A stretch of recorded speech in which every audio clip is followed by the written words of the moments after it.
What is up, guys? Lord Nick here, bringing you another One Piece related video. In this video, guys, we are going to be discussing the upcoming bans and/or restricted list update here on the 12th. So we are 5 days away at the time of making this video. And this is going to be going over the generalized audience view of what should be done, and then my own personal view of it, and kind of comparing and contrasting these two things. Because if you haven't noticed in the past, I'm very open to the meta as it currently is. There are things that are annoying. There are decks that I hate. There are things that I dislike about One Piece game design. But ultimately, I believe that the game is in a very healthy state. And I believe that the game is not really in need of much work, if any at all. So let's kind of touch on it. Let's work into it. Let's go into it. So what is the generalized ban that folks are looking at? Well, the obvious guesses, the obvious thoughts of who is getting banned, what is getting hit, is going to be the big boys. It's going to be Gecko Moria 8-drop. It's going to be Trafalgar Law, potentially. It could be Black Maria, even. Now, note, I don't think that Gecko is going to get hit. Of these three cards, the likeliest culprit could be Law, but I don't think Law is going to get hit either. Honestly, I don't think Black Maria is going to get hit in the same way that we're hoping that they're going to get hit. The likely thing that will happen is that we're going to see some incidental bans. Now, Black Maria of these three, I think, is the most likely one to be banned. I think that Law and Gecko are not going to be, partially because Gecko is getting reprinted, and I don't think Law, outside of having Black Maria, is ultimately such a stompy and oppressively unfun deck to play into. It is still an unfun deck to play into. It's difficult sometimes to play into it because of how fast it can be and how consistent it can be. But without the likes of Black Maria, there's no way of it just avoiding the punishment of losing Dawn to constantly try to cheat out cards. So that one card hit can fix that aspect. Now, that does say that it will hurt every other purple deck in the format, because they all kind of need a card like Black Maria to enable them to do stuff, because they do need something that enables them to have some type of power creep to them, because most of them, their abilities are really a one and done ability, and they're kind of doomed at that point. Whereas Law, because his ability is actually relatively cheap, but it's expensive enough that it's a problem, Black Maria causes a legitimate issue in that type of deck because of the fact that she enables it to just come back to full Dawn and not actually have a loss on its next turn. So, yes, I do believe of the three, Maria is the most likely. Now, why do I think that, and with that, I kind of said why I don't think Law is getting hit, because without Black Maria, Law is a problem, but he's not like a unsolvable problem. He's not unstoppable. He's just kind of one of the cogs of the meta. Now, Gecko Moria, on the other hand, as much as people want to complain, as much as people hate this card, I can honestly say that without this card, there is limited counterplay that a lot of black decks get on their top end to actually be able to deal with stuff. Now, I don't really run Gecko in my current Rebecca list, so it's no real sweat off my brow if he is gone. But he is a card that is kind of an evil necessity with how the things have gone, right? With decks like Law, with decks like Yellow, who can constantly cheat out these characters. And now even blue decks, in the cases of Boa and Dofi, can cheat out characters to such a high degree. Well, you need that kind of cheat in black. Now, people can argue, oh well, but you could do that with Gecko Moria without the 8-drop. Yes and no. Yes, you do obviously have that option to a degree, but the consistency of power that elevates is not really there. And I am proposing some changes to black, so I don't think black is in as healthy a state as it can be. But I don't think that Gecko Moria is ultimately the end-all be-all problem, right? Like, you are mana cheating out a lot of cards, correct. You are potentially removing a lot of cards. And I think there's a bigger problem with some other cards that are making Gecko Moria way more powerful than he should be, more so than Gecko Moria himself. Because when I was playing him in a deck like Rebecca, right, in a deck that uses a lot of characters for cost reduction, Moria is not nearly as good. One, it means I have to maintain a board state to make the Gecko play that much stronger. And two, the cards I'm bringing back with Gecko can't hit nearly as high as some of the other ones. So let's kind of look into what are the replacement cards. What are the cards that I think are more of a problem than some of these cards that we are listing here? Well, we're going to start off with the 2 black cards because they go hand in hand, and one of them really only got recognized recently because of the synergy with its leader. And so let's start off with that one. Let's start off with Eni's Lobby. So Eni's Lobby is on this list for me because of the fact that it is a win. It is a wins. This card single-handedly wins Lucci the game. You can argue there's so many other cards. There's so many other oppressive things. There's so many gross, disgusting combos you have to watch them play out. But any game that I don't see in Eni's Lobby, I have a chance of beating Lucci. Like, there's a legitimate chance I beat that deck now. Even with Ice Ages or Tempest Kicks in that list, I have a chance at beating them if they don't see Eni's Lobby. And you can argue, well, if they're running it as a 4 of even, it's not searchable by any means. That's not broken. Well, if it comes out of their life, it's kind of disgusting because it can make them have a very big swing back turn. Why is this card disgusting in Lucci? Because it was an existing stage for the old Lucci. Why wasn't it good in that Lucci? Well, that Lucci didn't consistently help reduce cost as well. Having on board at all times a -3 cost for nothing is insanely valuable. And there's no way of dealing with either of them. Now, if you can lock down the opponent's leader, that removes the -1. That's kind of powerful. But there's not a way to lock down a stage. There's not a way of destroying a stage consistently. Or not a good way, at least. And most of those, I think, only hit 1 cost stages. So it's out of range of that.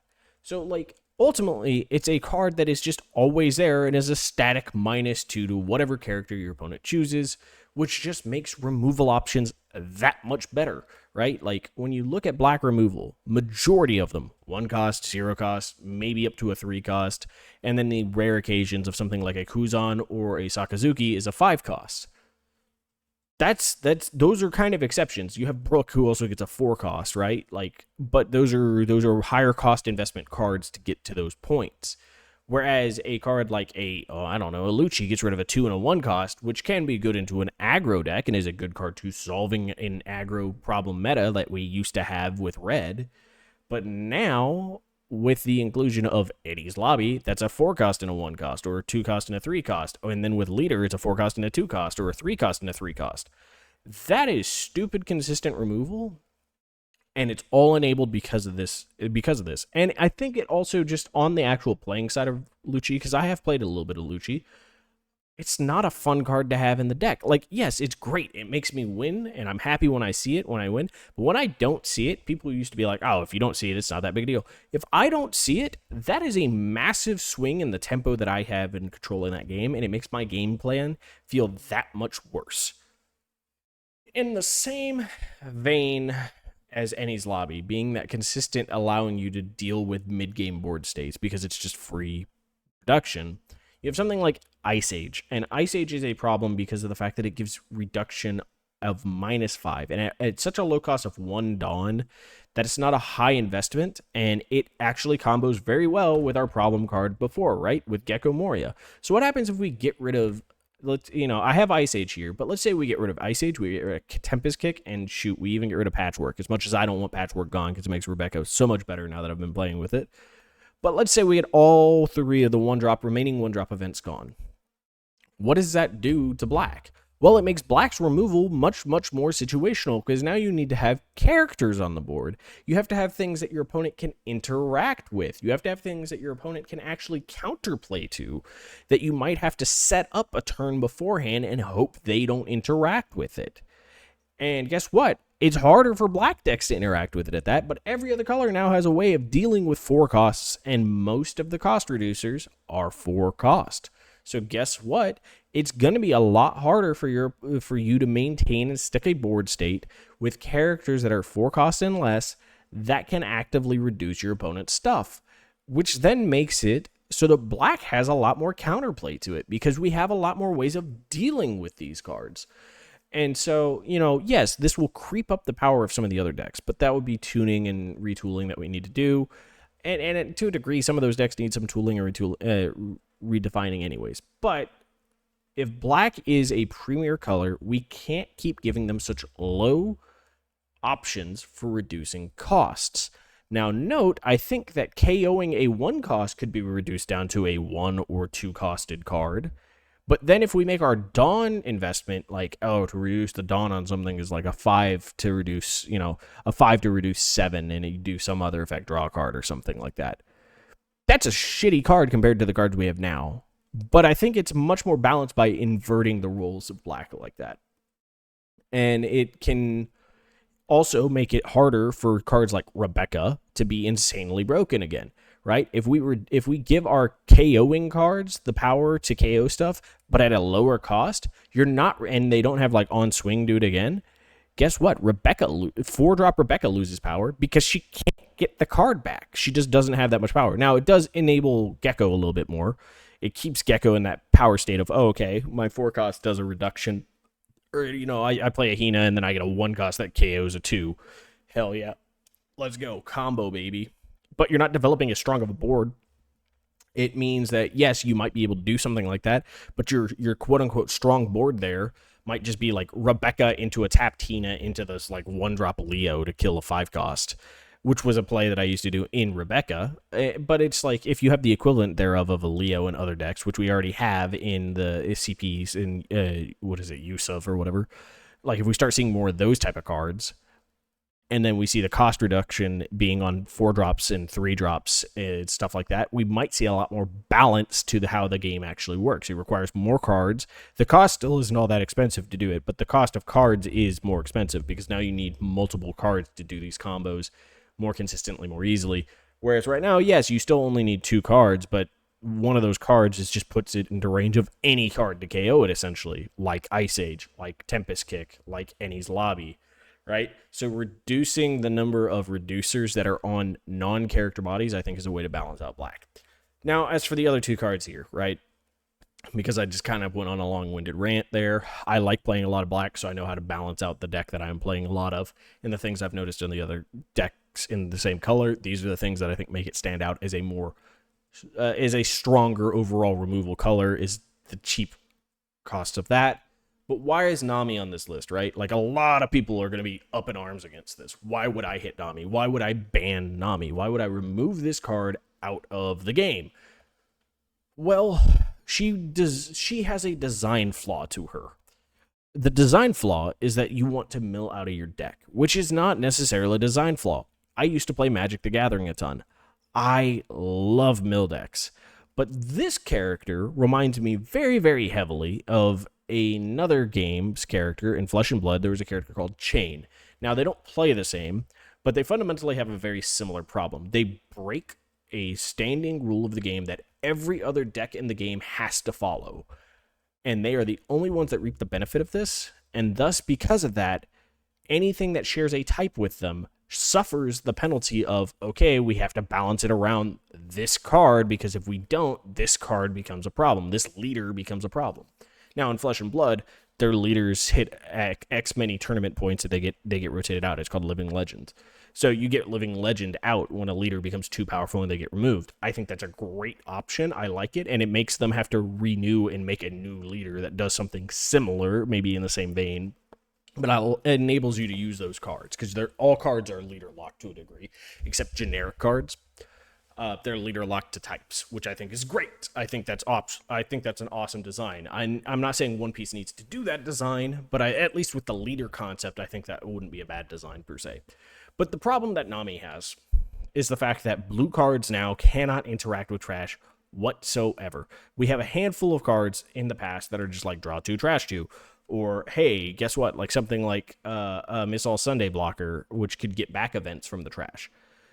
Cards like that can't be moved around and played around with and investigated if that would be a cool option, right? Like if black is the bring back characters and blue was the bring back events, that could be really cool and really fun. Problem is, something like Nami says you can't do that. That's just not allowed because of the fact that she abused the Mr. 1, right? Like she was the only deck abusing Mr. 1 for a long time. Like she's the only one that's using Impel Down All-Stars.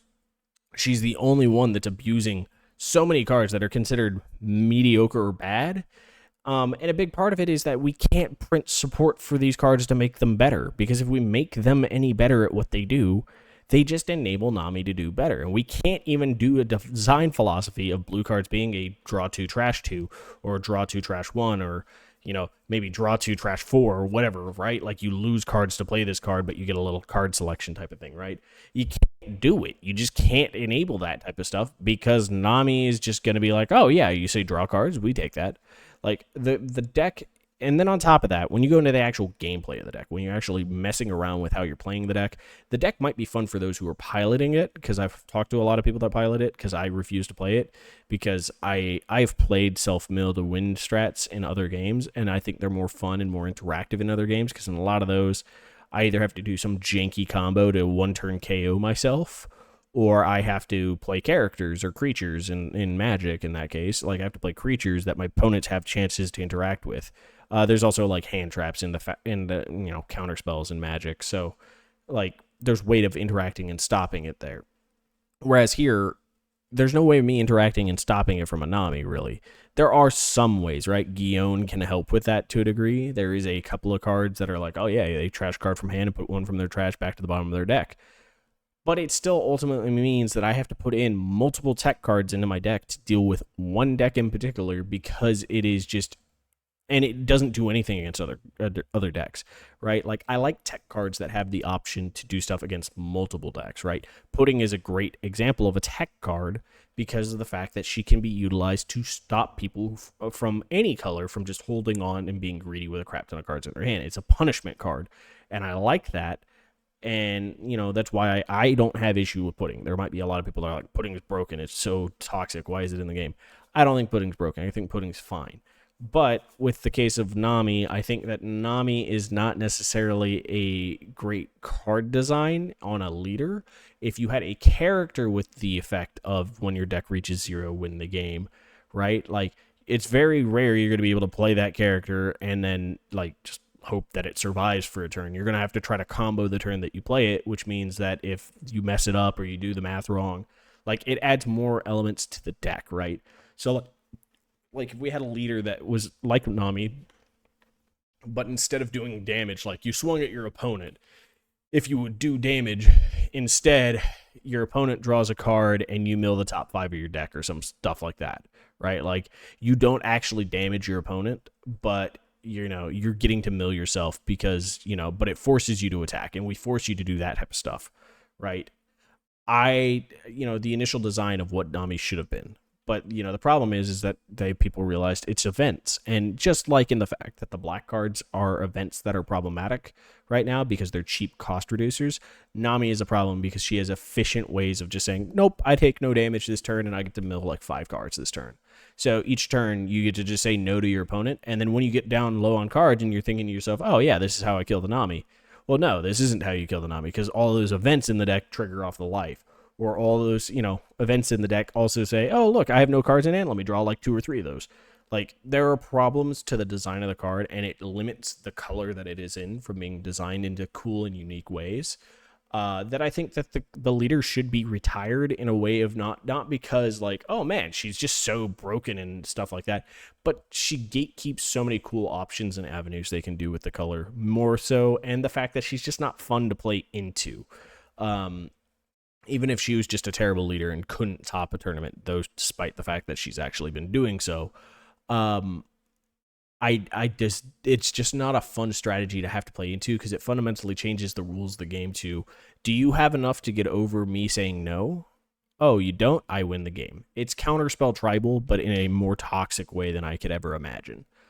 And then lastly, we have You Are the One who should disappear. This card, just because of its trigger, is a problem, more so than anything. 0-drop event, not a problem. 0-drop, get rid of it, get a 3k, cool. Okay, yeah, you could be a little greedier in yellow, that's fine. The fact that it has a heal yourself, and in an NL where it's just like, oh yeah, I heal off of this thing, and then I heal again, so now I'm back up to 2 life. Good luck killing me. Is toxic. It's really annoying in a Nell specifically. It's annoying in a lot of decks, but in a Nell specifically, it is a very toxic card. And honestly, it's a way of stopping them from having another consistent keep myself alive trigger at the very end. I think Veggies is enough of that, or blockers are enough of that, right? Blockers, at least there's some interaction to get through them.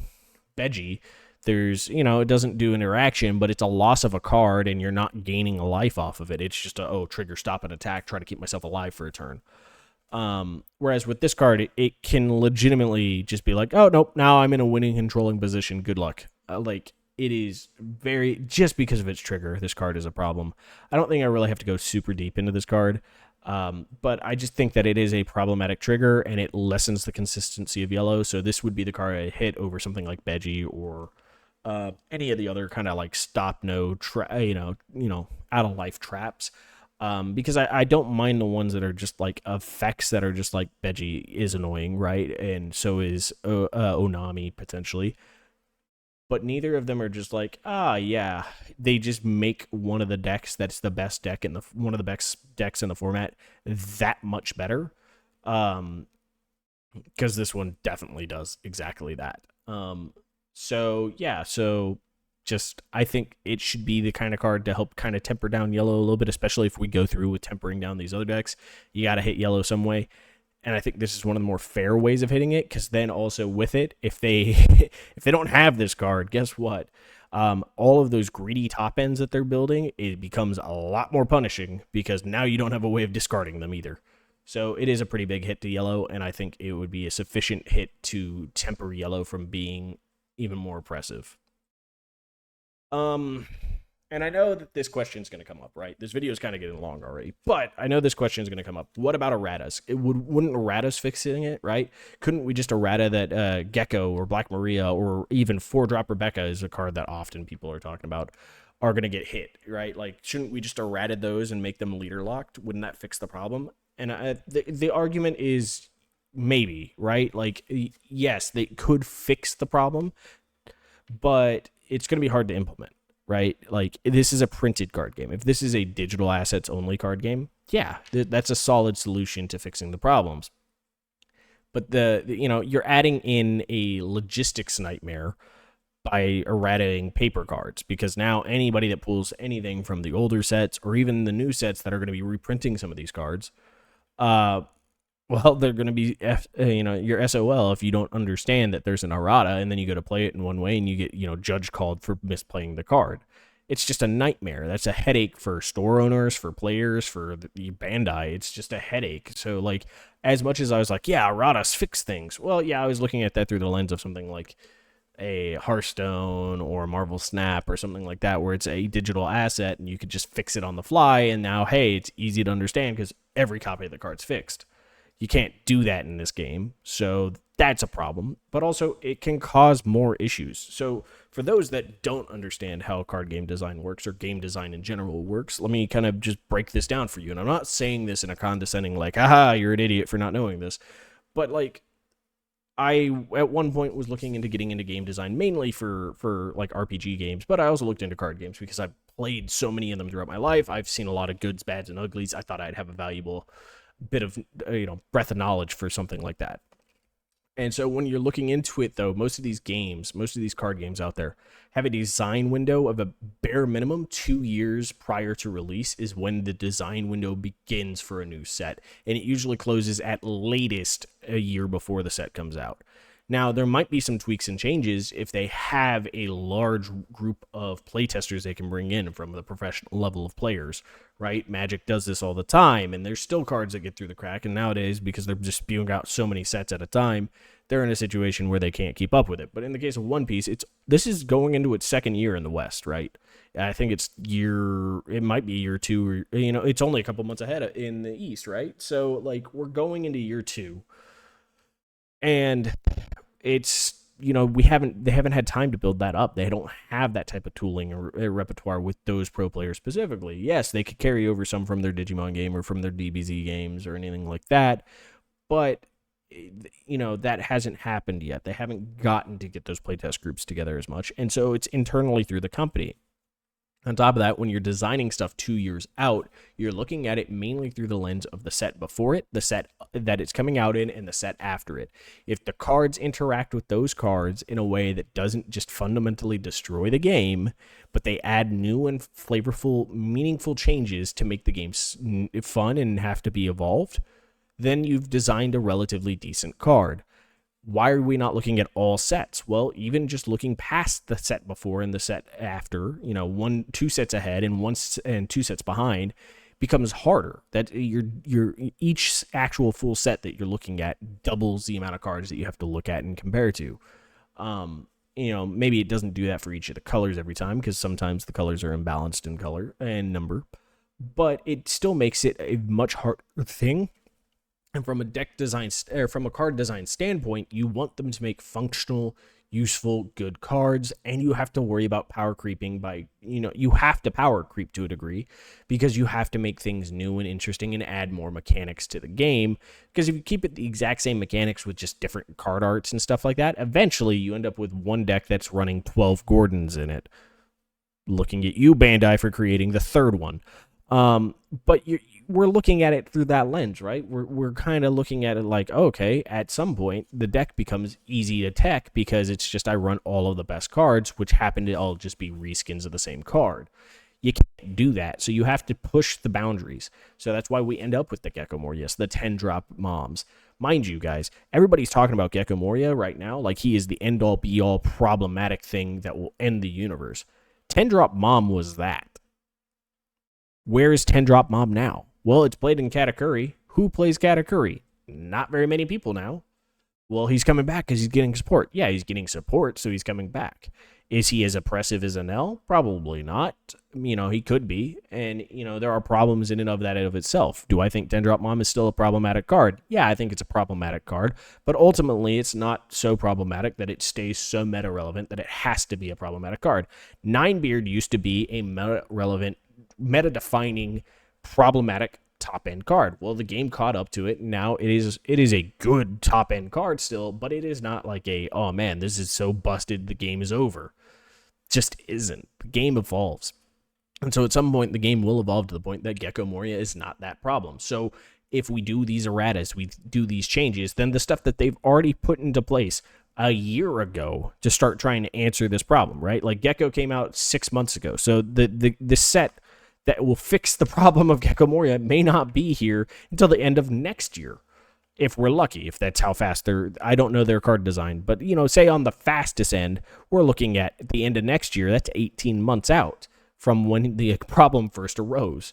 So, it's going to take some time for the fixes to come through, but I don't ultimately think he's going to maintain being that big of a problem for that long. I think there's other things that will be getting crept into the game that is going to just make him kind of an average card, which is kind of scary, I guess, if you like the current things. But what are some of the other options? What are the other things that we can look at? Well, change your mentality, guys. The meta is actually pretty healthy.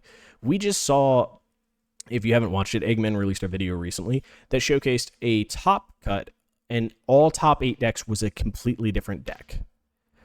Yes, there was a crap ton of laws after that, but we saw a top cut that was 8 separate decks. That's not common that we've seen that. It's not common across multiple card games, let alone this card game. The fact that we are now seeing a meta where that many decks can compete, that many decks can top 8, we're in a really healthy meta. That's so many options that you can play. Yes, there are some of them that are annoying options, but there's going to be annoying options no matter what. If we want a healthy meta, there's going to be rock, paper, and scissoring happening. I think we're in a relatively healthy one right now. Now, we could do what is a pseudo-errata. Basically, you just make a rule saying, hey, so Gecko Moria and Black Maria have to be played in leaders whose type is the same type as them. So you're leader locking them without errataing the card itself. You're just setting a rule to the side that says to do it.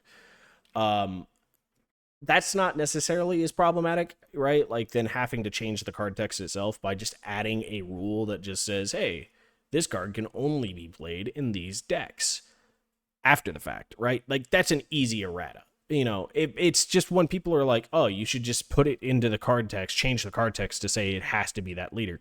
No, you can't do it that way. But if we do a pseudo rule, I don't think it's a good fix. I don't think it's a fix they'll even explore because it's a weird fix. And I don't think it's a great option for fixing the problems. As I said, I think we're going to have options that will beat him in the future, right? We have the puddings that came out as an option to beat yellow decks for being too greedy with card size and Whitebeards for too greedy with card size and all these other decks that are too greedy with hand size. So like we will have options in the future. Do not get me wrong. So the last option that ultimately combines all of this together, don't do anything. We don't really need to do anything. You just let it lie, let the meta start that, have players start figuring out the design options to beat something. If they can't find something to beat something, right? Like in the case with Sakazuki, people were exploring so many options of how do I beat Saka? How do I do this? How do I do that into Saka? And they couldn't find an answer. That's a problem. Now with Law, he is a dominating deck. He is a top percentage of the Asian meta. And he is arguably right there at the peak of being Sakazuki level. But the Asian meta has only had him for a couple of months. And even then, I don't know how much experimentation people have been doing just to destroy that deck. And if that deck is that high of a percentage, it actually becomes easier to deal with, because if your expectation is I'm just going to play into Laws, guess what? You start teching into beating Law. So yes, I think that there are issues with Black Maria. Yes, I think there are issues with Law. Yes, I think there's issues with Gecko. But you can ultimately just kind of let it happen, right? Like there's a reason I chose the Garp Ace moment, right? Garp crying and knowing that he's going to let his grandson die. And the reason he's going to do it is that there was consequences to actions, and this is what it led to, right? And so, like, in this case, there are consequences to the actions that Bandai has taken. We're possibly going to go into a less healthy meta than we're currently in, but we are all kind of anticipating that. We all kind of know that. And if Bandai decides to change that, yeah, it'll be fun that we get to experiment with a new meta, but it could just cause more problems, and it could cause a new Sakazuki to arise. If Sakazuki was still in the game, could he handle Law? Well, we don't really know right now, based off of the handful of months before Saka got banned. Yeah, it kind of looked that way, but we don't know that. We don't really get to test that. Likely Law may have not been as dominant as he is currently, but maybe it would have been 2 Emperors that would have been problematic, right? 2 fucking superior decks that would have been just problematic. But we won't know that. And so if we ban Law, we won't know if there's something that comes up that's only being held in place because of Law. I.e., I think that's Reiju, to be perfectly honest. I think Reiju is a very problematic deck that will be unleashed if we ban stuff in Black and ban stuff in Law. Reiju just go crazy.